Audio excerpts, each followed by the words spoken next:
Help me with his name again. Khamzat Chimaev? How close did I come? Chimaev, yeah. That guy, I have looked better in a mirror in the last few years than he did in the octagon recently. Are you guys just a bunch of absolute giga chads? Am I getting the wrong impression from the PKA podcast? We all work out. We're all pretty strong. Okay, cool. Woody's got the 6-pack rocking these days. Okay. Oh my God, I have more stories to talk about with that. What do you about endless stories about your 6-pack? Yeah. I mean, you should be in better shape. It's not bragging, but it's not. Yeah, we all bench press. Was there more to the Chimaev tangent than you just look in better shape than him?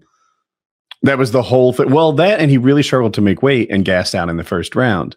And I think that this guy needed to have a lower body fat coming into the weight cut, and he may have had a better fight. I don't think he gassed out. What? Yeah. Oh, that's me. That is you. That is a build. You have got abs. You have got a 6-pack, I guess. Yeah. How old are you? I'm 53. Fair. You know what? Congratulations. Thank you. Testosterone? No, he won't. I can't get either of them to get on the juice with me. like it's like they don't watch professional sports or something like that. They don't want to be like their heroes for some reason.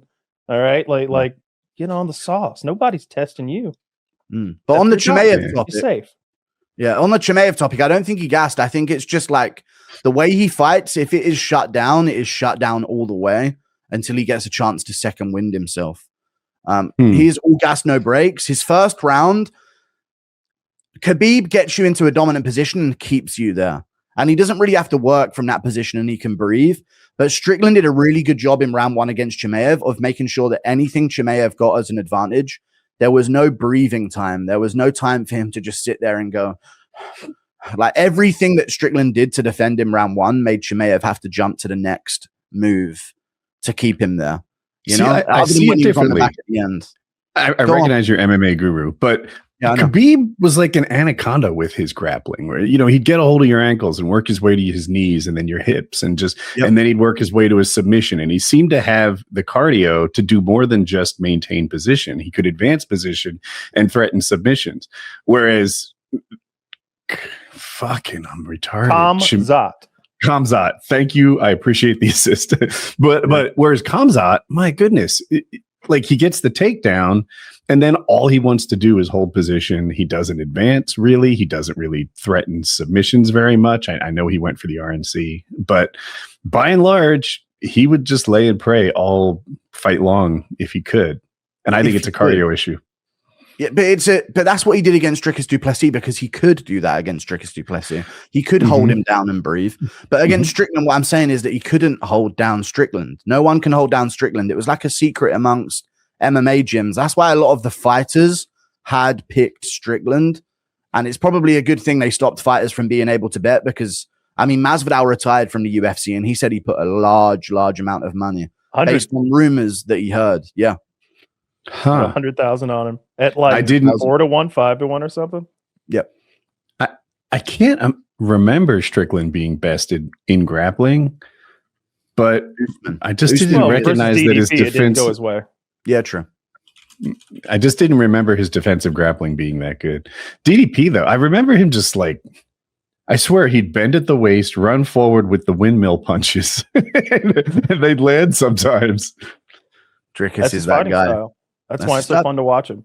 Yeah, it's all damage. Like, you aren't the same guy you are in round 2 if you've taken some big clobbering hooks off of DDP in round 1, and that's why Chimaev had the approach that he did. But my whole overall stance is you didn't gas out if you're pushing Strickland backwards and somewhat keeping close to his pace in rounds 3, 4, and 5.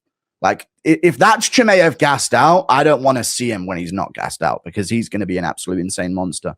Habib's a lightweight. Chimaev's a fucking middleweight. That's a huge difference in terms of keeping pace. Strickland is known to make people fight at his pace, and they can't really do it very often. Adesanya couldn't do it. A lot of fighters in the top of the division can't do it. And Mavov couldn't do it when Strickland took the fight on 2 weeks' notice. So I think if Chimaev was gassed, how is he pushing forwards in round 4, throwing jabs to the body and the head? Like, it was... He did gas out, but I think it was because of what Strickland did and not just because of some bad weight cut. Fighters have bad weight cuts all the time. I don't understand the bad weight cut. Now this is where like obvious. I know I can't fight Nate Diaz, but I can out weight cut him. Like I've cut weight before, and it's just not. We saw the hard. picture 5 minutes ago. Yeah, like I cut like I wish I could remember the exact number. But you weren't like prepping for a fight. I cut like but what's the difference? I was physically like going at it hard every day. I was running 5K every single day on a restricted diet and lifting heavy, and I cut like 15 pounds in a day or something like that. It wasn't a big deal. It wasn't a big deal at all. I went from like, I don't remember the exact numbers, but I went from like down to 160s, like down to the 160s from the 180s, like something like that. How tall are you? 6'2". Okay, so that's you still got some size on you though. There's so few fighters now that are there to just put on a fucking scrap and really get bloody and batter each other. There's some good ones still in the UFC, like Yuri's there, but I disagree we don't a bit. Have that plethora of them. What do you reckon? My thought is this: if grappling is the current meta, I would hate to have UFC champions knowing there's 7 guys in Dagestan that could beat them.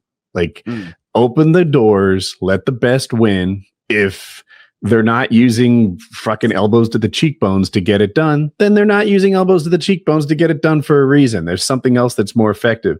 And the meta will shift again. It seems to be happening right now. I just want the toughest guys on the planet to hold the belt. I didn't say that it shouldn't be that way.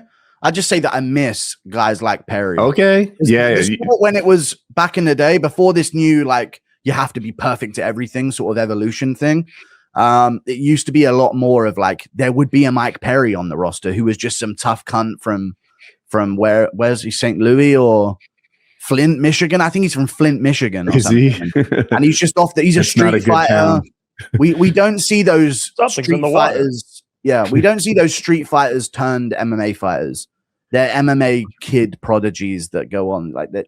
There's less of that story of like the guy from the streets has made his way, you know? I'm telling you this because you're not American. You might not know. Flint, Michigan is famous for one thing: lead in the water.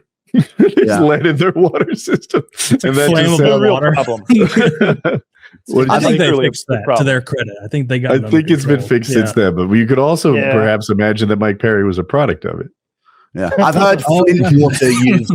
Yeah, I've heard Flint water used to describe disgusting swamp water. Basically, it's poison. Yeah. It's poison. Yeah. I like real beef. That was my biggest thing when I came away from the Strickland Khamzat fight. I was annoyed that they're all buddy at the end. I hated that. Like I was like, I don't know what Strickland's thinking in that moment. Like you gotta double down in the post fight. You don't tap his glove pre-fight. Don't touch gloves. Don't clap each other on the back between rounds. Like, and at the end of it, be like, that's what you get, you goat. That's what you get. That's what you fucking double down. You say some hardcore shit. Yeah. I destroyed you like Palestine. Like go after this guy. Well, I don't condemn Strickland for doing that. I don't condemn Strickland for doing that, but I do admit I would have liked him to have kept the theatric going for a potential rematch. Because they're talking about a potential rematch, but now it's like, well, you just kind of made up. But I don't condemn him for like the way he behaved in that broken emotional. Because Strickland never thinks he's going to win is a big thing with him. You know, he's the underdog, shitting himself backstage. So he has that moment of proving himself. It's just like, give a handshake. He ruined the what is it called, kayfabe? Yeah, he broke kayfabe. Yeah, where it's like, do you know who Jerry Lawler is? Jerry Lawler was a wrestler who had beef with a comedian named Andy Kaufman back in the day, like 80s or something like that. They had a fake beef going on. Where and there was a moment in the and like Jerry Lawler is a professional wrestler, and Andy Kaufman was doing this bit where he would wrestle women, like, and not he would wrestle any woman, and he would talk tough. He would cut these WWF promos where he's like, "I will fight any woman in the country. I don't show mercy." And then he would like throw some like 50-year-old broad on the ground and like tap her out, and like Jerry Lawler's like. I don't like how you touching these women. How about you fight a real man? And they've got this beef going on. Oh, they're going to fight in like some WWF wrestling ring in the South somewhere. And then it got to a point where Andy Kaufman looks like it. He looks like a just schlub comedian. Yeah, just a goob. They're going to go on like the Tonight Show, like the Carson Show or something like that. And they're on the phone with each other before it. And he's like, they want us to, I figured tonight they want us to squash the beef. We shake hands and we agree to be friends. And Kaufman's like, no one's going to watch us fight if we become friends. What if you just hit me? What if you just slugged me for real? And you watch the playback, Jerry Lawler punches this little comedian in the face like he's trying to kill him on the set and knocks him to the fucking ground. And of course, like he does the cowardly thing. He runs around with a neck brace saying he's going to sue him. Yeah. and it builds and builds and builds. They made a ton of money with that. That's what you got to do. You don't ever squash the beef. It's always death. It's always war. It's always hate. And when I saw that, I was like, fuck, man. I was sweating. I couldn't watch the fight. I didn't watch the fight. I was sweating getting updates on Reddit, like refresh. Using their comments to gauge how the fight was going. And in the second round, they were like, USA, USA, USA. And I was like, oh, I turn on Paramount and it's like, oh, it's happening. It was a great night for me.